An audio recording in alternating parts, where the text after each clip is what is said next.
How to send large files on Yahoo Mail. Hi everyone, I'm here to assist you today without any delay. Let's jump right in. First, open Yahoo Mail. Click on pencil-like option at the top left.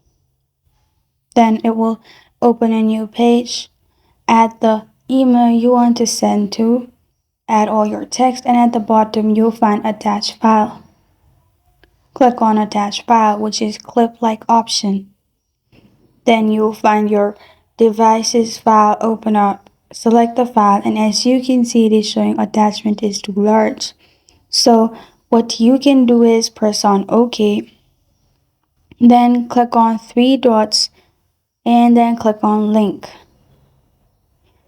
After you've opened link, you'll find this kind of screen pop up. Then open new tab. In there, open Google Drive and upload a file, which is the large file. After you have uploaded, click on three dots beside the file. Then you will find share option, click on it. Then click on copy link. After that, go back to the page.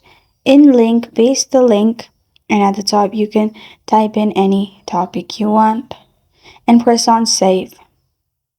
After that, press on send at the bottom left and it will be sent even if the file is large.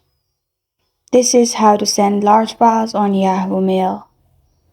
Thank you for joining me today. If this video helps you out, please leave a like and subscribe for more. Got a question or want to suggest a topic, comment below. Thank you for watching.